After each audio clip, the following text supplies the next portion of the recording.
Welcome to the Wager Makers Podcast with Webb and Schmidt. Brick by brick, baby. I'm freaking out, Webb. I was told there'd be no man. Stupidity's going to be an answer. Hello, my name is What a bunch of crybabies. This is Rob Weber. Say hey, Webb. What's up, Schmidt? Hello. All right, I'm Schmidt. That's Webb, and we are the Wager Makers, and this is the Wager Makers Podcast. Thank you for joining us. You can catch us on Facebook, the Wager Makers Podcast, Twitter at the Wager Makers, and Instagram at the Wager Makers. We're on all the places you check out podcasts. We're on Apple, Spotify, Podbeam, Stitcher, Google Play, all the places. We also have a YouTube channel now. You can check us out on our YouTube channel and listen to all our shows right there. So, Webb, what's happening, buddy? What's going on, man? We're going big time. YouTube, baby. YouTube. You got that, man. We gotta be cutting edge. We're cutting edge over here. That's right. A couple of faces for radio. We gotta get some makeup done. No doubt. So welcome to our NFL football kickoff edition. We're going to be going over each NFL game. We're going to be making some predictions. We're going to be looking at the point spreads, totals, get you all the information you need. But first, we're going to talk a little bit about, just so you know, it's Sunday morning. We're coming off a pretty rough Saturday with the college football. We won a few early. We went 2-2 early and then had a tough one late. Webb, did you catch I know you did, the ending to the Auburn-Oregon game last night? I sure did, man. That was a gut punch right there. That was a rough one. It was set up perfect. We just needed you take a knee, let that 6'5" kicker go out there, put it through the uprights, and we'll take the cover. But Patrick Nix, I got to admit, he made a fan out of me. Ballsy kid. That was a big throw, and all we needed is I was saying all along how Oregon was going to be this less finesse, more smash mouth football, and all that corner had to do was get that guy down on the 1 yard line. Even when they completed the pass, they would have kicked a field goal and we would have been fine. But that was a hard one, man. It took me a while to get to sleep after that.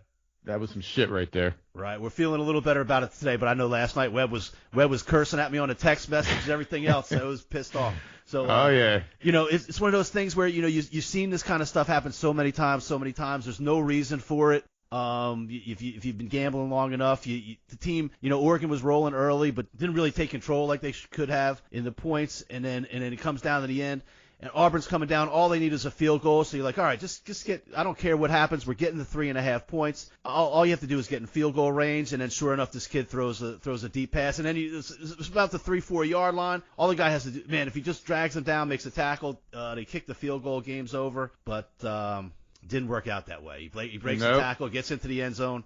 Our 3.5 is shot. It was a rough day. Brad Bohannon's been talking about Missouri football for a few months to me, and they didn't work too good last night. They jumped out to a 14-0 lead. I was all like, oh, man, Brad's kicking ass. This Missouri team's looking pretty good.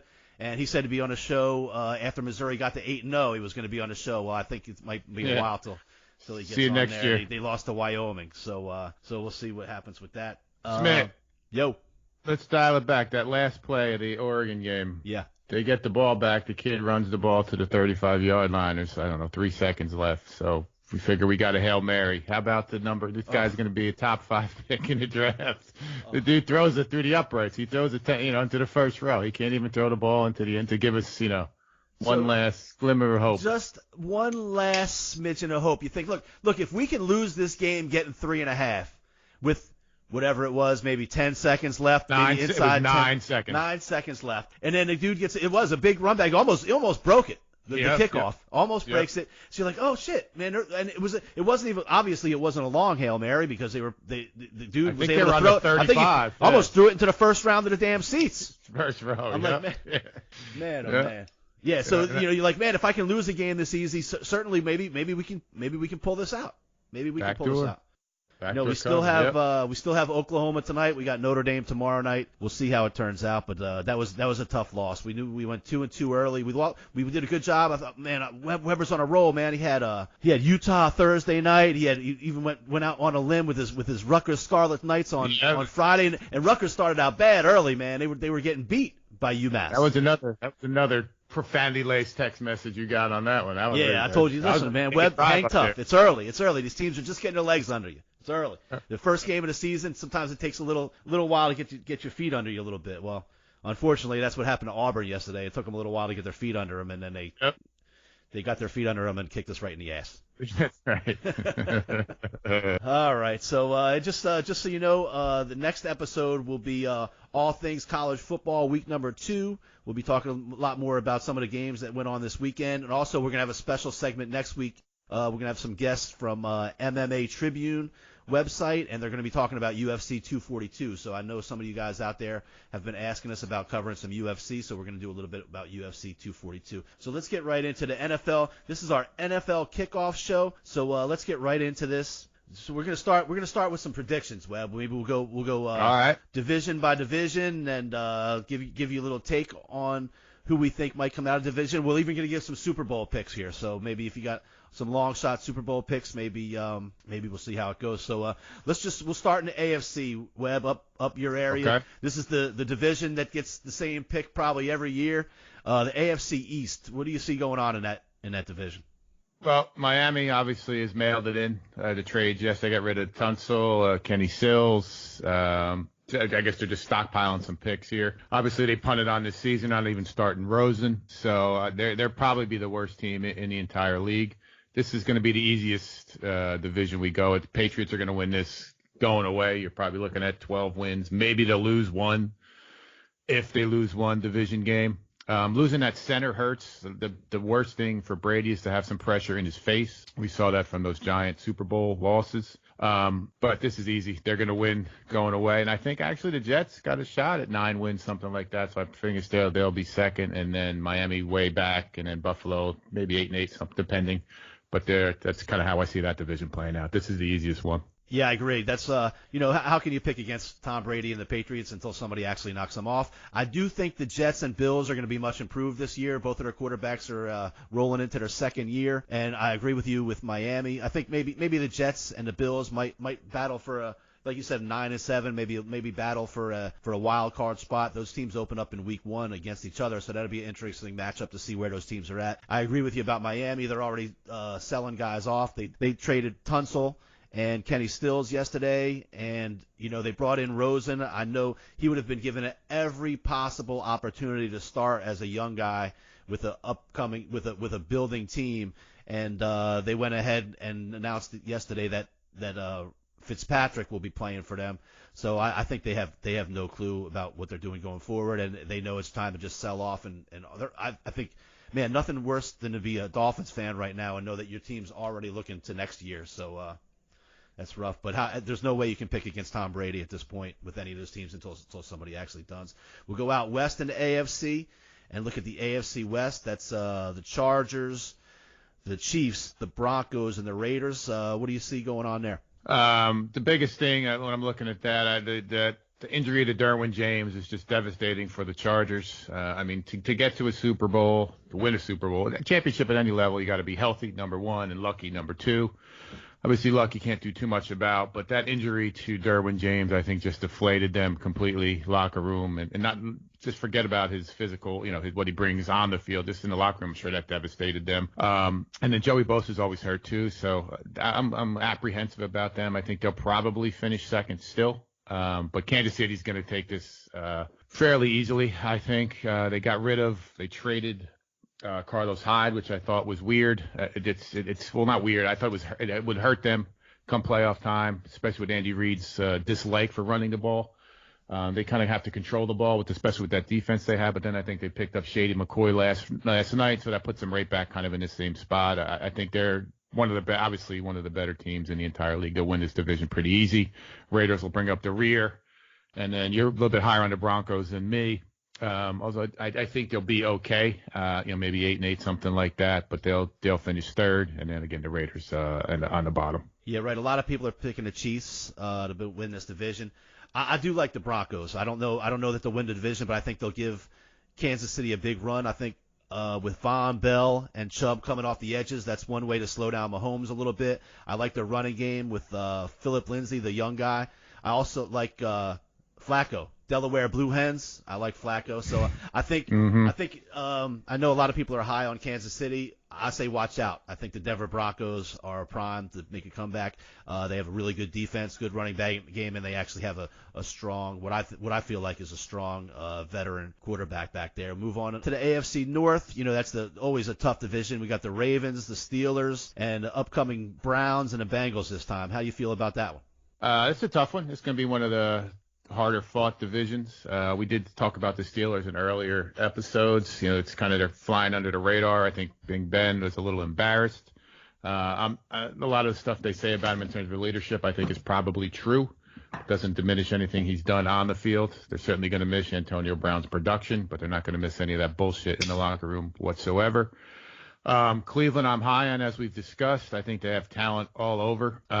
Maybe with the one exception being the offensive line, but they're more than adequate. Baltimore's always tough, but they are losing some guys on the defense. I'm not as high on Lamar Jackson as some others. And Cincinnati is kind of floundering. I think they finally did the right thing, getting rid of Marvin Lewis, but they're going to have to take a step backwards type thing to take a step forward.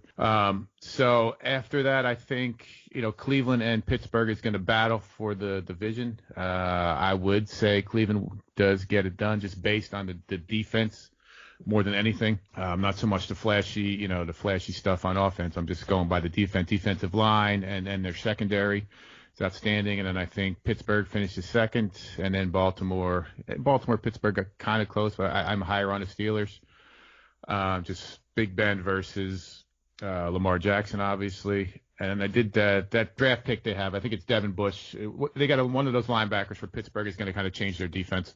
And Baltimore lost. The guy went to the Jets, the Alabama linebacker that they had. So it's going to be Cleveland, Pittsburgh, Baltimore, Cincinnati there. Yeah, I agree. I think, obviously everybody's picking up on the Browns. They're up and coming. On paper, they look great. I'm just one of those guys that says, prove it to me until something happens.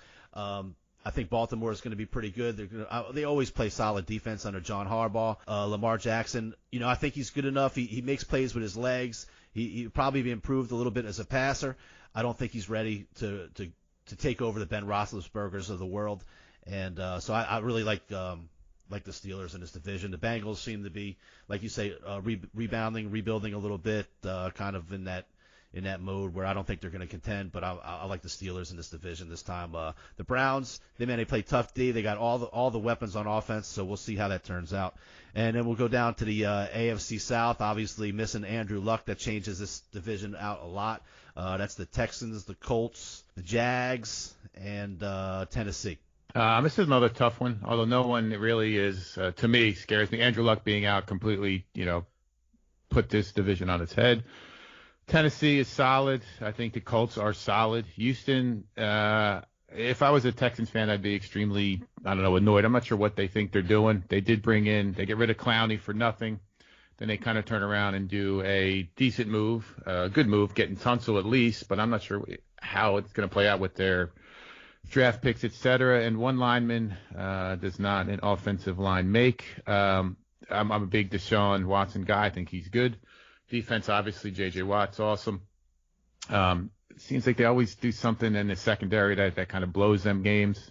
And Jacksonville, I love their defense. They got they just gave Mack a huge contract. Obviously, the cornerback is awesome. And then they got one of those linemen who came in. He's still waiting for a new deal, but he's betting on himself, so he's in camp.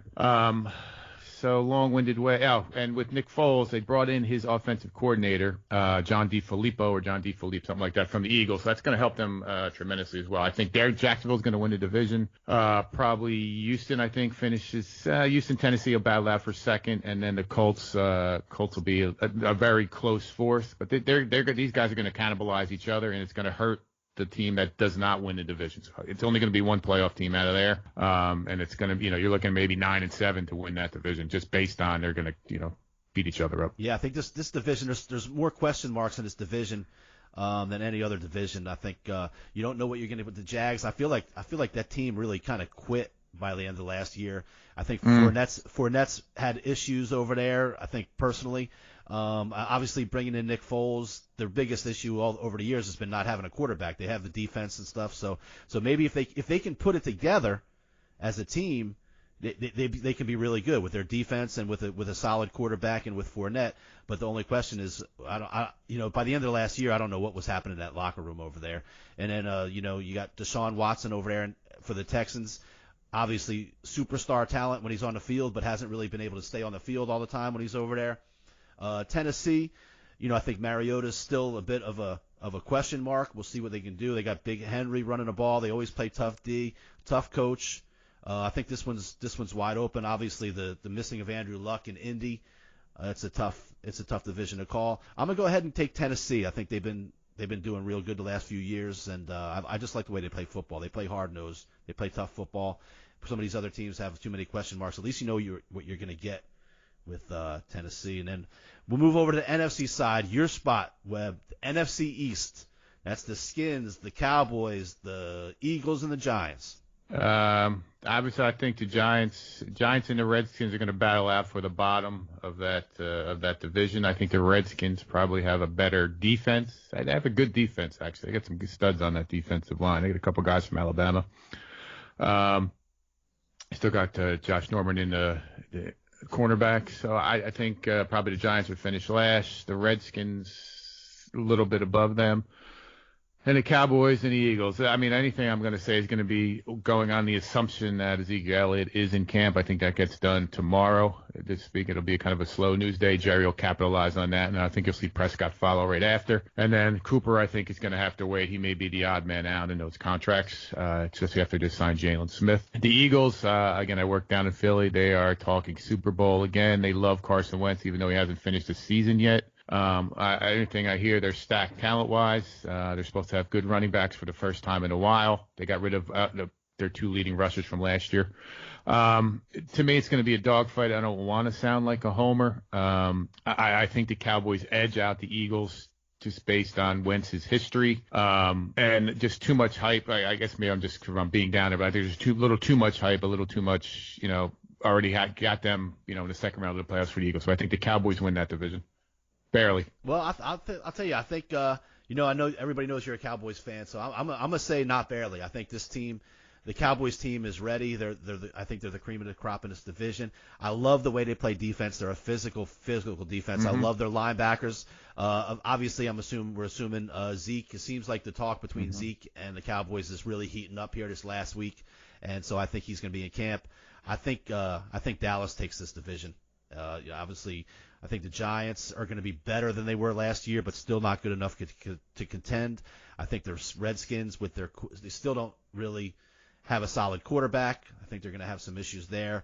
And the Eagles will give the Cowboys a little run, but I don't think they're good enough to beat the Cowboys. And then Carson Wentz, I'm a fan of his, but he's got to prove that he can be out there for an entire season. He's another one of those guys. So until he does, I'm going to go ahead and take the Cowboys. And you might be hearing a little more about the Cowboys from me when we get to our Super Bowl predictions and stuff like that too. You never know. That'll be pissing off a lot of people in my in the New Orleans here. So we'll see what happens. Move over to the NFC West. Who do you like in that division, Webb?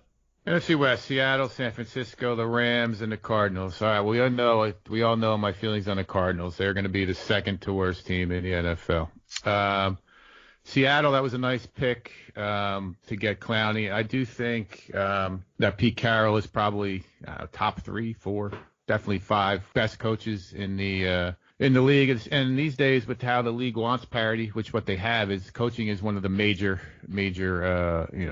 assets you have. So Seattle's going to be right there.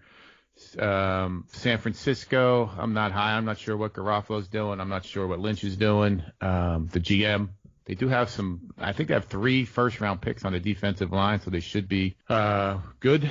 But again, this is one of the teams for me that's got to show up before really anything happens. Shanahan is the coach. Again, he seems like he did better when he had the headset on, being the number 2 guy versus the number 1 guy. But he has had his hands tied in terms of injuries. And then the Rams coming off last year, I think they kind of were exposed a little bit. Belichick kind of showed out-coached the kid, McVay. And I'm still not sold on Jared Goff. I think that Gurley will be back, but not as explosive as he was. I think Cooper Kupp coming back is going to help them as well. But they did lose some guys on defense and some offensive linemen. So the long-winded answer to this is Seattle's going to win this division, even though they only have, this is funny, they only have one quarterback on the roster right now. So I don't know how that even works. But again, they did it with Tavares Jackson a couple times as a backup. So they obviously don't value that position. So Seattle's going to win. Rams close second. Cardinals distant fourth. And then the Niners, maybe a little bit of a wild card, but I don't see them doing too much. Yeah, I'm really surprised. I think in this preseason, we talked earlier on about how we thought San Francisco would be kind of an up-and-coming team with Garoppolo in there, but he's not really looked too impressive in the preseason. He's got a lot to learn.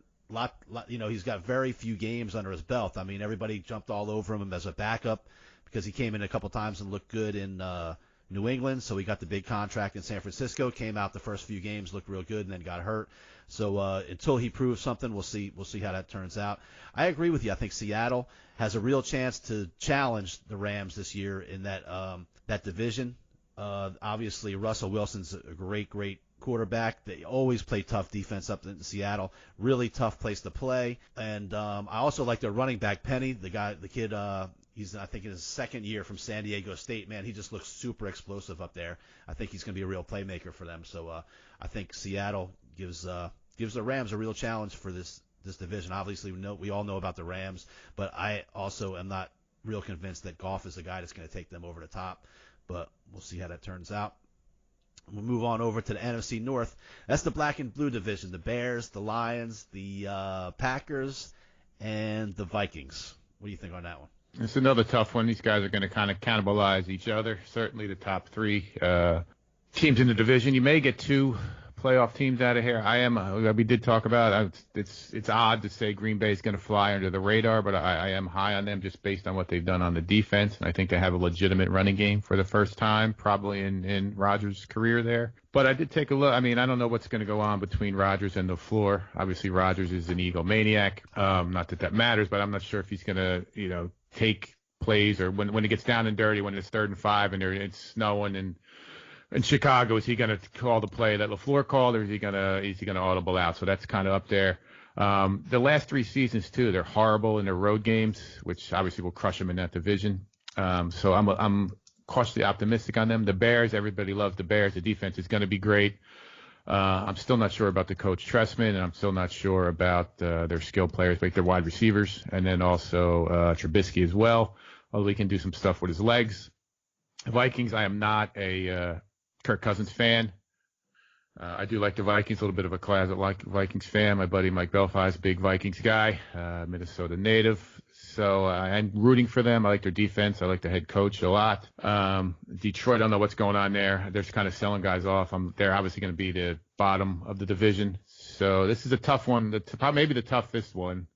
I'm going to go Chicago and Green Bay, maybe tie, Minnesota right there behind them, and then Detroit a distant third there. This is difficult. Yeah, this is tough, no doubt. Minnesota plays really tough defense. They got a good running game. Cousins is the big question mark. I think he shows signs sometimes, but then sometimes in a big game, man, he just kind of folds up. Obviously, we all know what we have at Aaron Rodgers with the Packers, but so many questions around him. Can he still stay healthy? How's their defense?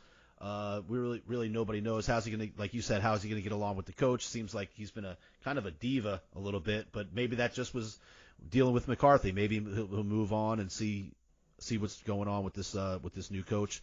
The Bears obviously play great defense, but I think Trubisky, is he really a guy that's going to bring you over? They were only one field goal away from doing something big last year, so we'll see. I'm going to go out on a limb here. I'm going to go with Cousins.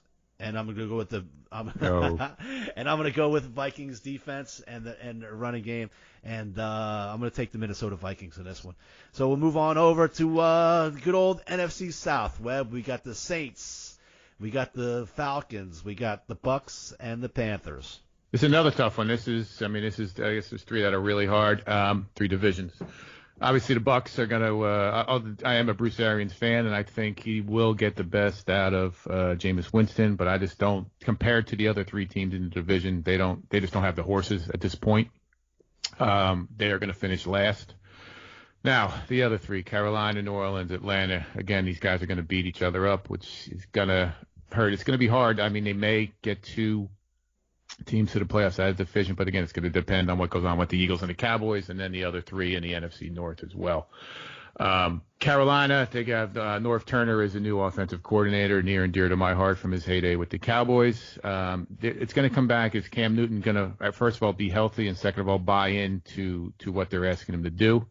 If he does, they're going to be very tough. Obviously, Luke Kuechly on defense is a baller, and they got to always have a good D. New Orleans, I'm high on them as well, as long as Breeze stays healthy. Sean Payton, obviously. The offense is right there, and the defense, I think, is more than good enough. Obviously, the Dome is impossible to win. And then Atlanta, I think they bounce back. I think the weak spot there is the head coach. I think Matty Ice is going to have come back kind of a comeback season. Obviously, Julio Jones, I think they've done some good things on the offensive line. Freeman is back to running back. They paid their guys on defense. I think there's a bunch of positivity going on in that locker room. I think their owner is a positive guy. It speaks to his players in a kind of different way maybe some of the owners do. He has that gentleman's agreement with Julio to get him paid. So again, another long-winded way to get. I'm gonna go Atlanta, and then New Orleans and Carolina right there, with Carolina being a wild card.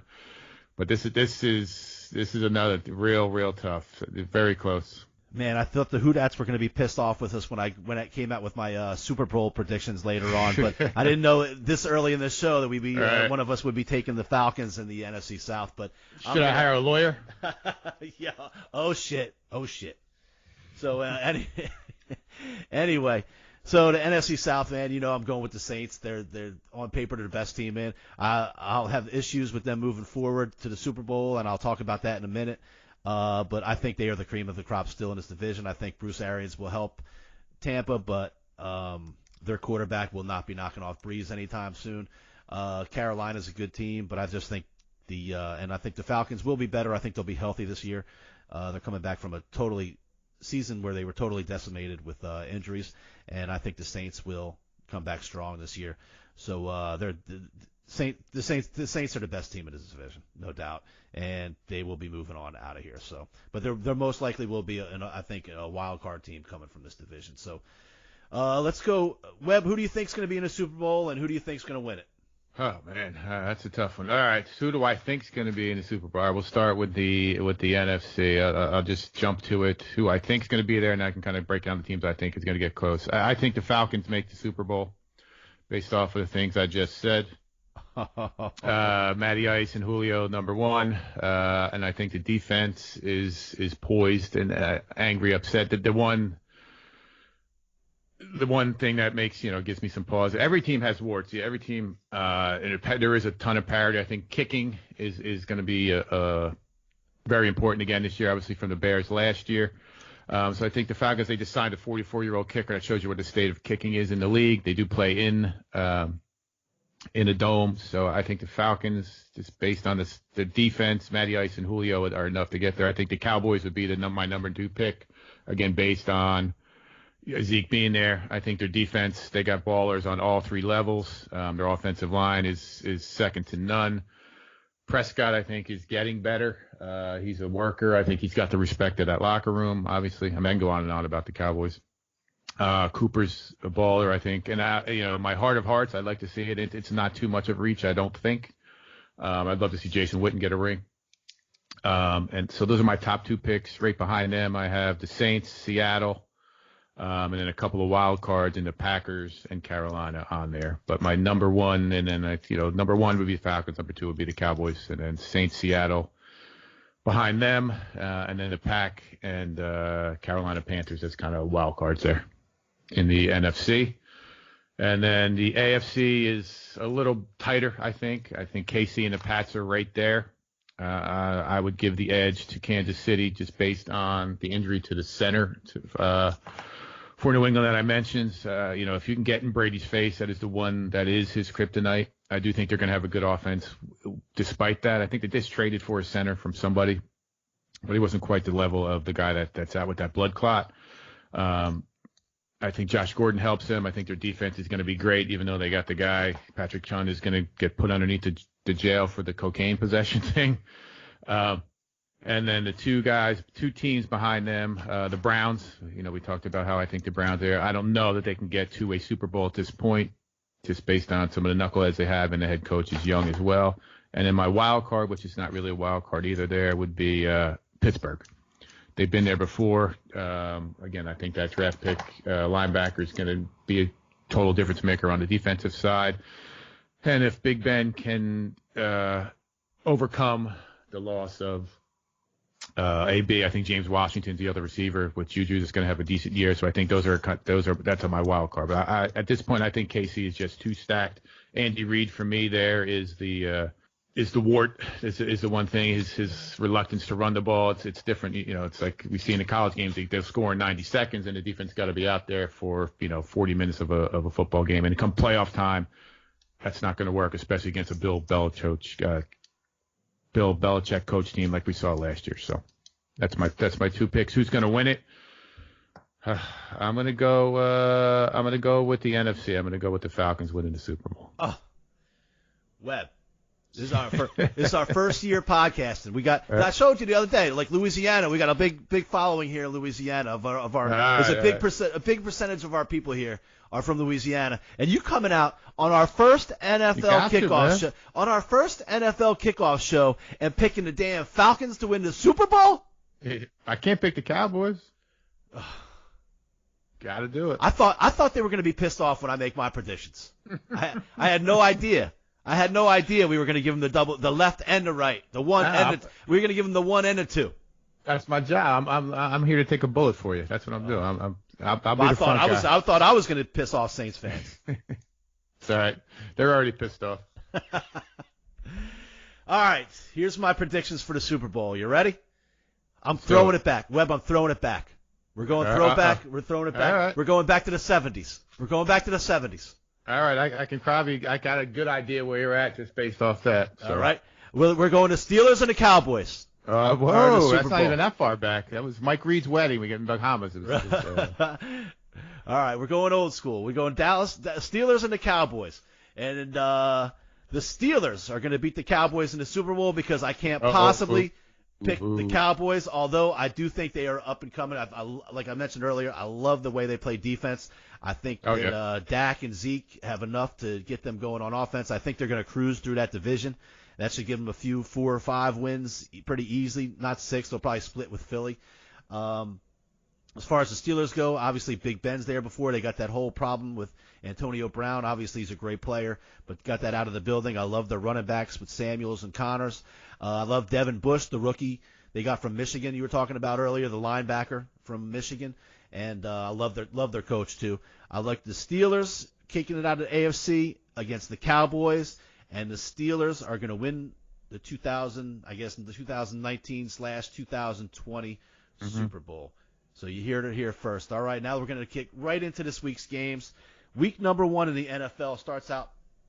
The Packers +3 totals 46. They head into Chicago to play the Bears on Thursday night. How's that looking? Yep. Thursday night, Green Bay at Chicago. Bears -3, -120. This is tough, man. I mean, a total's 46. When I look at the 4 options here, I think the under may be the strongest play, under 46, based on the defense. I think the Packers are going to run the ball more than we've seen, and their defense is going to be much improved. Although the weather will be nice in Chicago, that 3 is right on. I think the Bears would probably cover. If I had to take a team, I'd take the Bears, but the lean I have on this game is under 46. Yeah, I'd agree. We mentioned the other day that we'll be giving you a play for most every primetime game, no matter what. It doesn't mean that's guys use their 5-star player, their lock of the week, or anything like that. Doesn't mean that, but we're going to be coming up with picks every time. I think the Bears at home, it's a really tough situation when you go on the road in that opening Thursday night game. I had the number with me earlier. I forget what it was. That home team almost always wins and covers, with just few exceptions. So for that reason, mostly I'm going to take the Bears plus the 3. And like you said, the under, I think, is looking like a good number in this one. I'm not necessarily going to say this is one of our top picks of the week or anything like that, but obviously it's the opening Thursday night game. You're going to be putting a little bit of stuff on this, and so we'll go with the unders of the Bears on that one. Looking into Sunday, we got the Titans at the Browns. The Browns are -5.5, and the total is 45.5. This is another tough one, 45. I don't know what's going to go on with that number. Again, I look at that number and I think under, just based on I think I've been talking about the Browns' defense this whole time, and Tennessee's defense is always pretty good. I don't know if the Browns are going to come out and throw and light it up for 28 or 31 points. I think the Browns cover this and under. So those are my again, slight lean. I'm not 100% on this. It's a tough game, but if gun to my head, I'm going Browns minus the 5.5, and then under 45.5 as well. Wow. All right. Let me tell you, one of the things I look at early in the NFL season when I'm gambling is I look for teams that have been a lot of hype, maybe overvalued, and then I look for teams that might be undervalued, maybe flying under the radar a little bit. This game's got the Browns -5.5. I think nobody's talked about the Titans. They did really good in their division last year. Everybody's talking about the Browns. I mentioned it earlier. Until they prove to me something during a regular season game, I think their offensive line has issues. The Titans play really tough up front on defense. They got a good running game. Obviously, the Browns, I think, have a very underrated defense, though, as well. But I actually like taking the points in this one. We're going to have to disagree on this one. I like the Titans plus the 5.5, but Weber likes the Browns. How many points are the Titans going to score? They'll score 20. They'll score 20. Let's go 20 points? Yeah. I don't think so. All right. Think so. All right. Little side bet. All right. Well, this is our first. Nothing means we have to. Nothing says we have to agree on every pick. So, yep. I'll take the Titans plus the points opening day until the Browns prove to me something. I mean, they look flashy in the preseason. Everybody's jumping all over them. They're people's pick. For some reason, this team hasn't been at 500 in 20 years. They were 7-8-1 last year. And I don't see the Titans lifting any Lombardi trophies recently. All right. Well, we'll see how that one turns out. That's that. Well, I'm marking it down. That's one Webb and Smith battle. I'm marking it down right now. All right. All right. We're moving over. We've talked about the woes of the Dolphins. That's probably why the Ravens are -6.5 in this one. Dolphins just traded away Tunzel and Stills. They named Fitzpatrick as their quarterback, meaning Rosen. They know they don't have anything there. You got Lamar Jackson and Mark Ingram going on for the Ravens. How do you feel about that? This might be. It's weird to say. This might be the easiest game of the weekend. It's hard. It's weird to say that opening weekend, a road team. But I don't. I think the Dolphins have just completely punted on this season. Fitzpatrick's going to throw at least one pick. I don't know who's blocking for him. I don't know who's running the ball. I don't know who's catching the ball. Ravens going to win this one. I don't want to say it's pretty easy. I think Lamar Jackson has a pretty good day. They're going to this is helpful. This is a fortunate draw for the Ravens to get them going in the right direction. They're going to win and cover this game. Yeah, I agree totally. I talked about the issues the Dolphins are having. Like the Ravens, this game, you hate to come out opening week and then lay almost a touchdown on the road in the NFL, but this is one that I feel like is definitely a pick that we should put as one of our top picks of the week. I like the Ravens minus the 6.5 in this one. Moving on, we got Atlanta's going to Minnesota. Atlanta's +4. How you feel about that? This is another one we talked about, similar to the that Chicago Green Bay game. These guys are going to kind of beat each other up in the division all year long. I'm not a Cousins fan. I was actually upset when he left the Redskins. Falcons, I got 3.5 here. The Falcons, like I said, I have high expectations for them this year. Opening weekend, this is a difficult 47.5 too. This number is tough. Gun to my head, I'll take the 3.5. I guess I'll just take that half point. But I have no lean on this game whatsoever. Okay, sounds good. That's a kind of a toss-up. I think that number's pretty solid there. Minnesota, obviously at home, should have a little bit of an advantage, but we'll see how that goes. Maybe we'll come back to that one if we're running low on picks later on. We got the Bills, two teams that I think are up and coming teams this year. The Bills and the Jets. Jets are laying 3 at home, and the total's 40 in this one. How do you feel about this? I think the Jets win this game and cover just based on it's a home game. They do have some talent on the offense, but on both sides of the ball, actually. I like their defense. They got those. They have the Williams guys, the rookie, and then the guy they had from USC. They brought the linebacker over from the Ravens, from Alabama kid, I forget his name. And then I love their secondary. They had the LSU guy, your LSU guy in the secondary. I've been a fan of Darnold for a while. Obviously, they got Le'Veon Bell and those receivers. Quincy is kind of underrated guys. Not that the Bills aren't going to be more than competitive. I just think based on home, the Jets fans are going to be going crazy, livid. First game of the season, I'm going to go with the home team to cover the 3 points in this one. It's a decent play, I think, actually. All right, cool. I like both of these quarterbacks. I think Josh Allen and Darnold are kind of up and coming guys. I think the teams are kind of up and coming. I think Bills let go Shady McCoy yesterday. That was a bit of a surprise, but I think Singletary, the rookie running back for them, has shown real good in camp, and they think they have a good young talent there, and they didn't want to pay McCoy so much. Obviously, Le'Veon Bell coming into the Jets makes them better. I like the Jets in this spot too, but also I'm looking at the over. The 40 points in this. I think both offenses will be much improved. I think both teams play solid defense, but I really like the over in this game. I like the over more than I like the under, I'll say that. But the defenses are going to be good. And you know what? Buffalo does have some new weapons on offense. They brought in my guy Cole Beasley, and they brought in another receiver.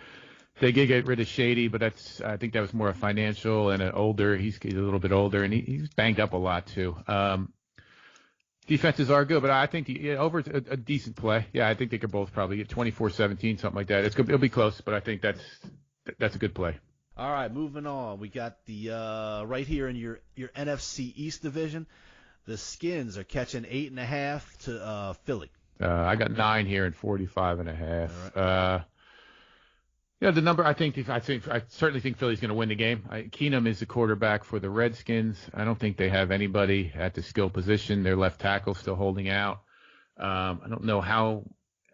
I get to another question I asked myself: how many points are they going to score? Are they going to score 14? Can they get to 17?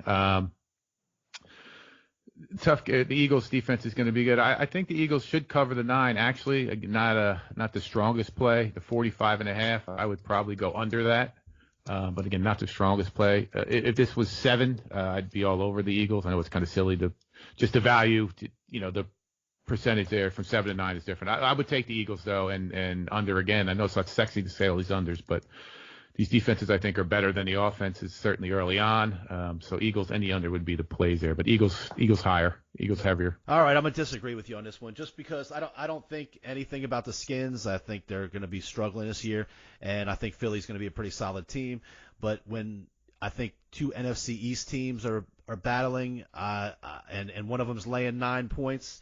I think if you take this points, and we'll see another game in NFC East like this later on with a lot of points involved. These are 2 rivalry teams. Opening day, I think if you take the points, you get to play the percentages there and take the points in that one. But we can punt on that. We'll move on to the Rams -3 at the Panthers, and that's a total of 50. We'll see how that looks. Yeah, 50.5 and 3. This is a weird one too. It depends. If this game was later in the season, I think I would easily jump on the Panthers. That 50 seems high to me. I hate to keep going to the under, but I think in this game I'm going to take the Panthers plus the 3, just coming off they got to fly all the way to the other coast. The Rams, a little bit of a Super Bowl hangover. Very good defense for Carolina, and they do have playmakers. DJ Moore is the receiver, obviously along with McCaffrey. I'm going to take the Panthers there. I think this is a decent play too. Actually, the more I look at it, think about it, the total. Again, I don't want to keep saying under, but I think under. I don't know the Rams are going to score 35 points in this game. Maybe. Maybe we'd get to 24, 27, something like that. So it could go over, but I like the Panthers here. Yeah, actually, I agree totally with both of your picks on this one. I like the Panthers as a home dog in this. They play solid D. Obviously, if Cam comes back and is healthy, McCaffrey. We know what we got with the Rams. Everybody loves the Rams. That's why they're laying points on the road. Opening day, I think not too many people have talked about the Panthers. They play tough D, and I'm all over this under. The under 50 points. I think that's a solid play. Panthers like to run the ball as long as they don't get down too bad early. I think they'll stick with the run and stick with the short dink and dunks. That kills the clock a lot. And I don't see the Rams going into Carolina and just dominating offensively. So I think this is going to be a tough, hard-fought game. But I like the Panthers plus the 3, and actually I like the under 50 in this one. So we both agree on that one. That'll probably be a good chance that'll be one that we use in our picks. Moving on, interesting AFC matchup. We got the Chiefs go down there to Jacksonville. What do you think about that? This is interesting too. This is a tough one. I talked about Jacksonville, their defense. I do like their defense. They do have playmakers at all 3 levels. Now the offense, that's a different story. I'm not as high on Nick Foles as most. He is certainly serviceable. But the interesting thing is that they did bring his offensive coordinator over from the Eagles, which I thought was huge. And Fournette, we mentioned him earlier. I think he kind of had a, come to Jesus, whatever moment. I think he's lost some weight. He realized that this isn't a gimme. He got to kind of work at this thing. I do think he's talented. Everything I've read, everything I've heard, he seems to have bought in. So they're going to be good, I think.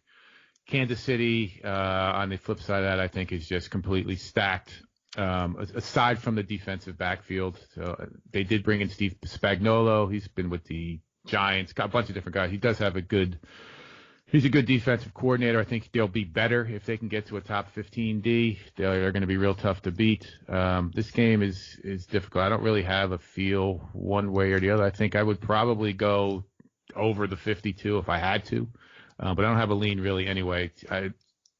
Chiefs, if this wasn't on the road the first week of the season, I would take the Chiefs just to see how the defense is playing. But I would punt and just take the over on this one. Not too much of a lean on the game itself.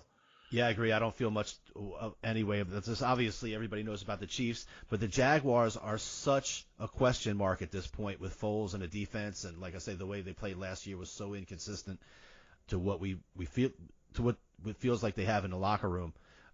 This is definitely a toss-up for me, so we'll move on. The Colts battle the Chargers, obviously the Andrew Luckless Colts. Chargers are -7, and total's 44.5 on this. This is another kind of a weird one. I'm not sure the psyche of the Chargers right now, just off that Derwin James injury. 6.5 to the – and they say that, and they got the Colts on the other end of this. 6.5 is a decent number. I would take the Chargers. I think they're going to come out, give it their best fight to start with. If it starts good for them, I think they could kind of roll this and keep it going. 43.5. I don't know. I don't have too much of a feel on that number. I'm going to stay away from that. But I think the Chargers can win by a touchdown in this one. Yeah, I agree. I like the Chargers by a touchdown in this. This is no knock on Jacoby Brissett. And, there's a good chance the Colts could come out and really try and prove something to the world. Like, hey, even without Andrew Luck, we're going to be able to be all right and keep plugging away. But yeah. I think the Chargers might just have too much for them without Andrew Luck in this spot. And, covering by a touchdown is not too big a number for covering. This is a big game for both teams, just in terms of, where their head's going to be at. If the Colts can somehow win this game, then all of a sudden, that could generate some momentum. And same thing can be said for the Chargers. They can come and beat a solid team like the Colts. Like I said, Brissett is more than serviceable. And they got a real good defense, the Colts. So right, you look at this game, and you can see the winner really propelling them for the rest of the season and kind of setting the tone for the rest of the season. But also, whoever loses this game, whichever team it is, it's definitely a setback and a letdown, and we'll see how it moves on through the rest of the season. Another game out west, the Bengals travel to the Seahawks, and Seahawks are laying 9.5. That totals at 44. 9.5, 44.5. Yeah. The Bengals, like we said, Dalton gets kicked around, but he is what he is. He's a middle-of-the-pack quarterback. They have a new head coach here, too, Zach Taylor, I think his name is. I'm not sure. They're a bit of a wild card. I know A.J. Green is hurt. They did not put him on the IR, so he'll be back this season. I think the Bengals, top down, or they understand this is going to be, let's see what we got. Kind of, we thought we were something, nothing really materialized. Let's take a step back and kind of reevaluate things. Seattle, on the other hand, the Clowney trade, obviously, we mentioned Pete Carroll earlier. They're good, tough place to play. They're going to be fired up in Seattle. Cowboys beat them in the playoffs last year. So I'm going to jump on. I'm going to lay the 9.5 here. Maybe buy it down to 9, lay the 120, and look, Seattle get that at least a 10-point win. 44.5. Again, no feeling on that. It should probably go over, but based on the rules of the league. But there's no need to really mess with that. I think if you got Seattle minus the 9.5. All right, I'm going to disagree with you on this one. I think like I mentioned earlier, this first game of the season, you really don't know what you have with these teams. It's all speculation at this point. Obviously, the Bengals have a veteran quarterback. He's not the best quarterback in the world, like you said, but he's been there. He's been through a lot, and he can play well enough to make this game close. I like the Seahawks this year. Talked about it earlier that I think they'll definitely challenge for that division in the NFC West. But I just think early in the season, 9.5, why not just take the points, take the big points, and go with the Bengals. So that's how I feel on that one. So we're going to disagree on that one there. Moving on to another game, the Giants travel to the Cowboys. Your Cowboys, Zeke is not in camp yet, but I feel like I saw Adam Schefter mention yesterday that the talks have really heated up a lot. I think the G-men will be much better than they were last year. They can't be any worse. That game's at 7 and 45.5. Yeah, I think just based on everything I'm reading, I saw the Schefter report as well. Any Cowboy Insider stuff I'm reading, they get it done supposedly this weekend. I'm waiting, hopefully waiting to hear it, any second to see he signed. He will be ready to play, I'm sure. Maybe a little bit of a lighter workload than he would normally get this weekend. I do think the Giants are going to be a little better than people think, than maybe what I think, but they're not getting 8 games, 8 wins. I think now -7 is different. I don't know. It's always kind of a tough fought game. Since we're doing a show, I will normally I wouldn't take a pick on this game. The Cowboys will win by 7 or cover 45.5. I think the Cowboys are going to score some points. That number's right there. I'm not sure how many points the Giants. I would go over 45.5, and then I would take the Cowboys in this game, just again based off their defense more so than defensive offensive line more so than anything else. All right, I'm going to go against you on this one again. I talked about earlier the NFC East. A lot of these games are close, and to lay in the 7, I like the Giants catching the touchdown in this one just to keep it close. We don't really know what these teams have. I've already mentioned that I like the Cowboys moving forward, but I just think NFC East opening week, I think the Giants are going to be improved. Like I said, it can't be much better, much worse than they were last year. And so I would, if I was forced to take a pick in this game, I'd take the points. Moving on, they got the Lions travel out west. Sometimes it's a tough place to play in Arizona in the early part of the season. It's so hot out there. But Lions are laying 2.5, and Cardinals are 47.5, or the total's 47.5. It's a weird one. I'm not sure that Detroit should be favored against anybody, especially out there on the road. I mean, I don't know who they have aside from Matthew Stafford. I'm not sure if there's a more overrated player. I mean, I do like him. He's made a couple $100 million. He certainly looks the part, can throw the ball from goal line to goal line, but I don't know if he's ever won a playoff game. He used to beat my man Romo up for that. They haven't looked good. Arizona, again, we talked about how I don't think they're going to be very good either. Road game, home game there for them out there in the desert. This is a tough one for me. 47.5. You know what? I would go over in this. I think the quarterback for the Cards is going to run around a bit and just heave the ball deep a bunch of times to Larry Fitzgerald. Maybe David Johnson breaks loose for a play. And I think the same with Stafford, just going to fire the ball around. So maybe a couple scores, touchdowns. I don't have a feel for the game itself. If I you know what? Detroit and the over, slight lean, not a big play. Right, I agree. I mean, we talked about how much we think the Cardinals are going to struggle, but we talked about a little bit about the Lions too doing the same thing. But I like the over in this one. I think both teams will be making plays. I don't see this be a ground and pound type of game for sure. No doubt that Kingsbury's going to be trying to get his offense rolling, and no matter what happens, even if a team gets up early, the other team, like you say, is just going to be throwing the ball. I don't see either of these two teams coming out and say, man, the way to win this game is just really pound the rock and kill the clock and play D. This is going to be a high-scoring game, I think, out there in the desert. So we'll agree on the over on this one is 47.5. Moving on, we got the Niners travel to the Bucks. I'm looking at even and 50 right now. Niners and it. This is another kind of weird one for me. Again, we talked about the wild card that Garoppolo can be in the Niners. Same can be said for the Bucks. They do have some offensive talent. We're both fans of Arians. I just don't know. I think the Niners' strong suit would be their defense just based off their draft picks, number one draft picks on the defensive side of the ball. I honestly, Smith, I don't have a feel for this game at all. 49.5 is, I think, is high, but the Bucks defense was shitty. I don't know who the Niners, who's catching the ball, stuff like that. I'm going to kind of punt on this game, I think. I don't have any lean. I can't really give you too much on this one. Okay, I'm not feeling anything myself about the total, but I do like the Bucks. I like the Bucks at home. We talked a little bit about how we think Arians might rub off on Jameis Winston a little bit. Until the Niners prove something to me, I'm gonna wait and see on them. You know what you got with the Bucks. Obviously, Jameis Winston's been prone to mistakes. Maybe he'll clean that up a little bit. I think opening day, the Niners traveling all the way to Tampa. I like the Bucks just to win this game at home. For no other reason than we know what we got with them, and we don't know what we have with San Francisco. Moving on to Sunday night, a big AFC matchup, two teams that seem to always be in playoff contention. You got the Pats and the Steelers, and that game's at 51.5. Yep, 5.5 and 50 at 51. That's a big number. I don't. Are the Patriots going to start running the ball again like they did in the Super Bowl, which I think is certainly possible. Again, I talked about the center being hurt. I think if they can overcome that, terms of the season, they'll be fine. I do think they win the game, 5.5. I'm actually gonna take the points here. I think I'm gonna take the Steelers to keep it close. Maybe a backdoor cover here. New England's up 10 or something with a couple minutes left, and then a touchdown by the Steelers to keep it close, and then New England kind of runs it out.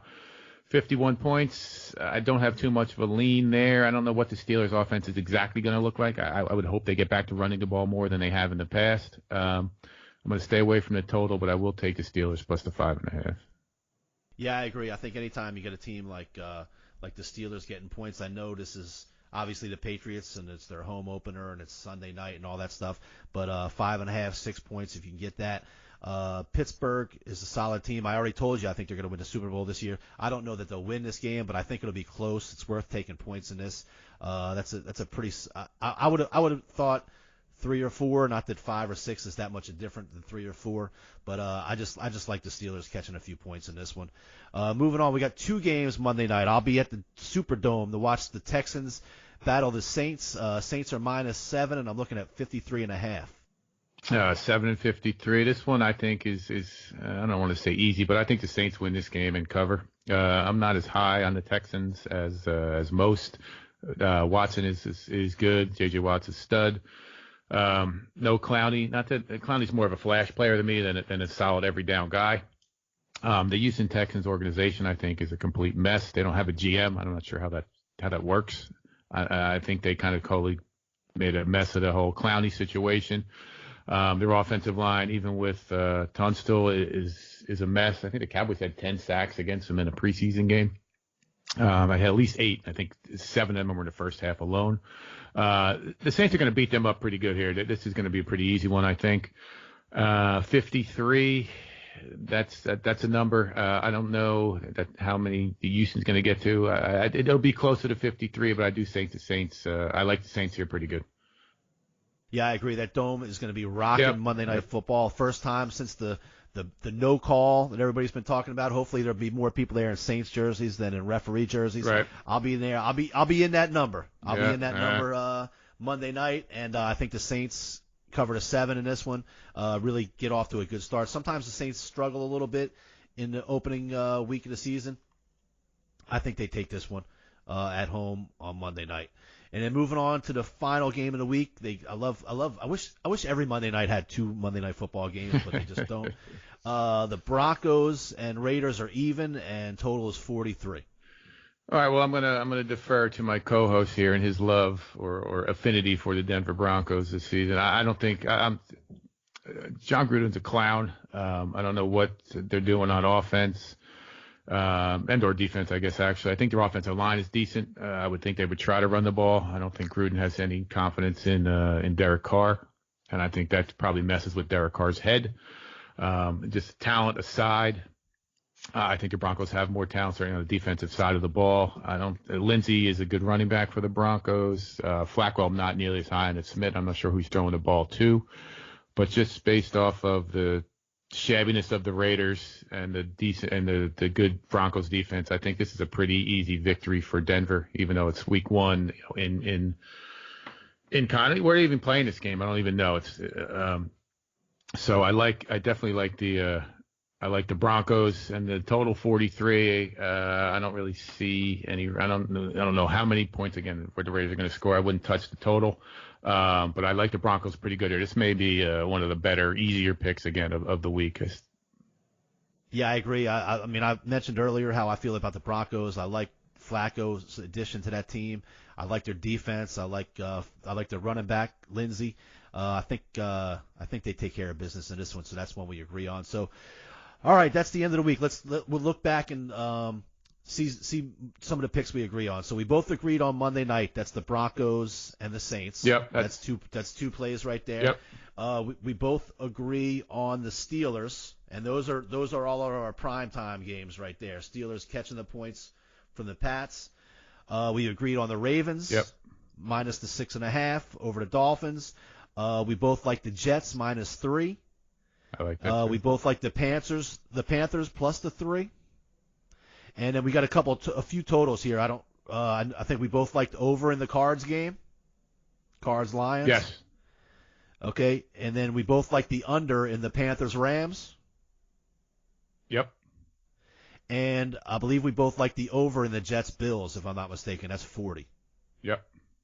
Okay, so that's 1, 2, 3, 4, 5, 6, 7, 8, 9 plays for this weekend coming up. We got the Steelers catching a few points from the Pats, the Ravens laying to the Dolphins, the Jets laying a few to the Bills, the Panthers +3 over the Rams. We got the Saints, we got the Broncos on Monday night, over Jets 40, under 50 for the Panthers, and over Cards 47.5. So that should get you going on the first weekend of NFL football. Stay tuned with us next episode. We're going to be covering a little bit of UFC 242, and also that'll be our college football week 2 show. Remember, you can catch us on Apple, Spotify, Podbeam, Stitcher, Google Play Music, and more. You can also see us on YouTube. Check us out at the Wager Makers Podcast on Facebook, the Wager Makers on Twitter, Instagram at the Wager Makers, and you can email us any questions at all, fantasy football, anything you got, at thewagermakers@gmail.com. Webb, you got anything you want to add? Yeah, please. Anybody any questions on individual game? We'd love to chat. Just shoot us an email. Like you said, college football, MLB races, NFL, obviously, UFC, anything and everything. And then we want to see if we can get a solid pick for Monday night or Thursday night rather. Packs and Bears. That's true. Yep. I think, go ahead. I thought we both said the Bears. I mentioned that the Bears minus the 3. But I didn't mention that. Is that what we like? Is that what we like in that one? I think so. I mean, I think the under, I think, is something I would think of too, just based on both defense early on. But I guess probably out of the 4, I think the Bears minus the 3 would probably be the strongest pick there. So I think. Okay, yeah, my bad. We forgot to mention in all those games we like the Bears minus the 3, and we both like the under in that game as well. So that gives us 1, 2, 3, 4, 5, 6, 7, 8, 9, 10, 11. You mean 2 + 9 = 11, and that gives us 11 plays for next week. Well, if that doesn't get you started for the first weekend, I don't know what will. That's right. So hopefully we kick some butt next week in NFL football, and you guys will all listen to us again next week. So thank you all for listening. I hope you come back soon. Look, if you like the show, tell a couple friends. That's all it takes. You tell 2 friends, and you tell 2 friends. Webb, say goodbye. Later, people. Thanks so much. See you soon. Go Cowboys. All right. Thank you for listening. Let's go. Let's have a great NFL season. We'll talk to you all next time.